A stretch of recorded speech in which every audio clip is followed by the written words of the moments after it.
Salut à tous, c'est Ville Ouverte. Pour cette nouvelle vidéo, on a décidé d'aborder le thème de l'agriculture urbaine et pour ça on est allé à Rosario, qui est une ville pionnière en la matière. Alors, comment l'agriculture s'est-elle développée à Rosario et quels sont ses aspects socio-économiques et écologiques? C'est ce qu'on va voir avec vous aujourd'hui.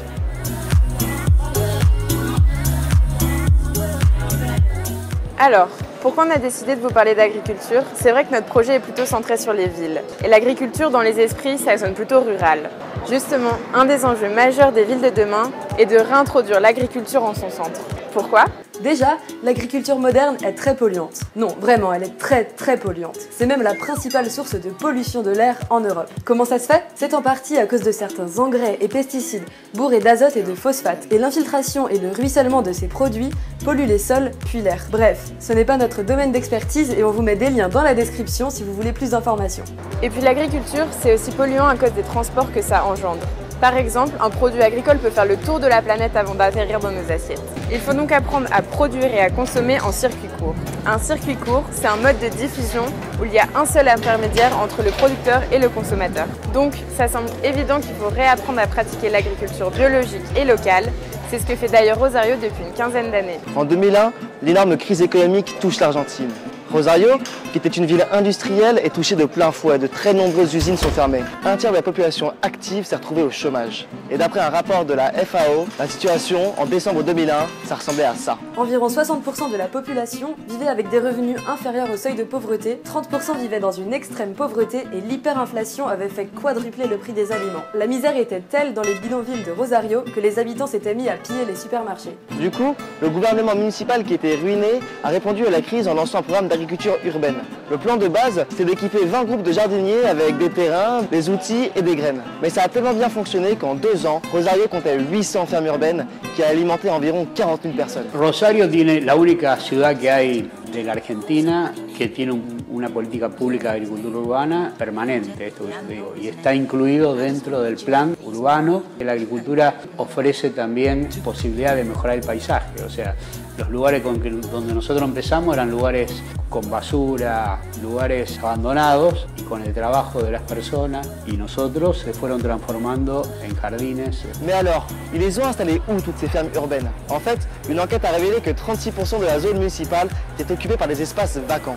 Todos en lugares no construibles, o sea, lugares que no son habitables, que son los costados del ferrocarril, los costados de la autopista, los que se pueden preservar de usos indebidos y son aptos para hacer la agricultura. Un autre chiffre super impressionnant, c'est que 10 000 familles étaient impliquées dans l'agriculture et que grâce à ça, ils ont pu sortir de leur situation précaire. Du coup, la première phase de cette politique d'agriculture urbaine a été un tel succès qu'en 2004, Rosario a reçu le prix de l'ONU Habitat, qui récompense la ville la plus prometteuse en termes de développement urbain.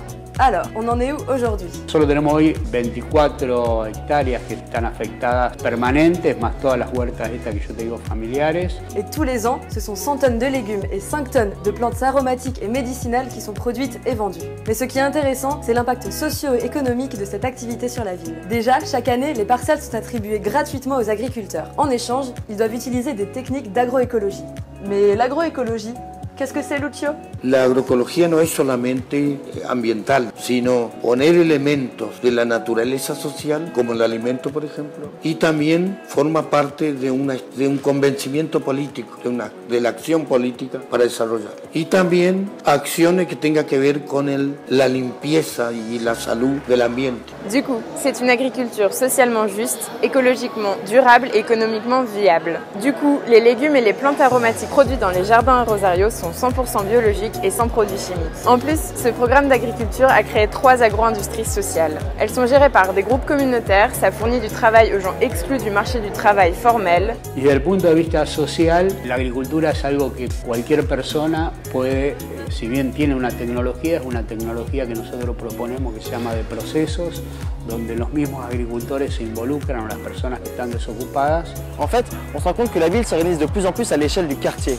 Par exemple, de petits commerces qui sont liés à l'agriculture ont ouvert autour de toutes ces fermes-là. Du coup, ça veut dire que la création de nouveaux emplois à travers l'agriculture urbaine entraîne la création de nouveaux emplois. Et ce, en créant du lien et en renforçant le tissu social dans les quartiers. Entonces, todo esa y la acción de la agricultura urbana tiene que mejorar el tejido social.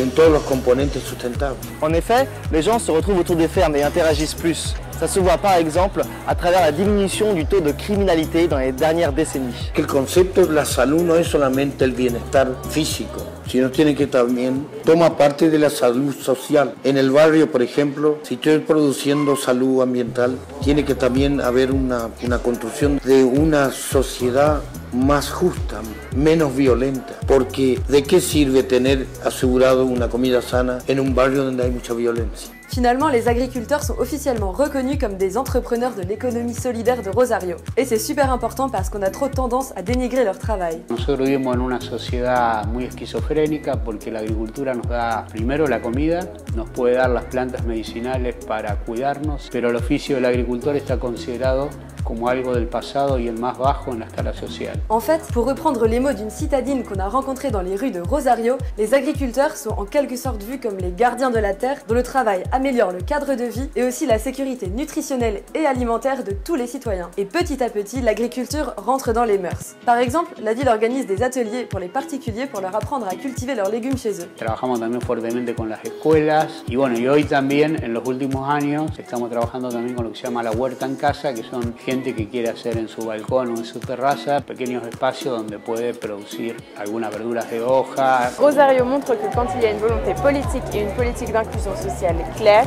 on peut en très peu de temps trouver un programme réussi d'agriculture urbaine.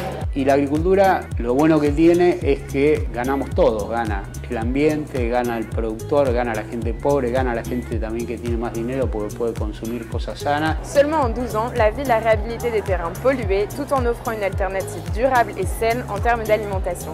Ce, en créant des emplois et en renforçant le tissu social. No hay lugares vírgenes ya en el mundo, todo está transformado por el hombre y nosotros tenemos que cuidarnos. Ella fue nuestra madre, nos dio todo, como dicen los pueblos originarios, la Pachamama, que nosotros tenemos que sanarla y depende de nosotros. Y ya no es una cuestión filosófica, sino que es una cuestión vital. O sea que si nosotros no la cuidamos, vamos a desaparecer como humanidad. O sea, en poco tiempo se puede transformar, pero depende de la acción de cada uno de nosotros hacerlo. Voilà, c'est tout pour aujourd'hui. Merci d'avoir regardé. On espère que ça vous aura plu. N'hésitez pas à dire ce que vous en pensez dans les commentaires et n'oubliez pas de vous abonner à notre page Facebook et à notre chaîne YouTube. La bise de toute l'équipe.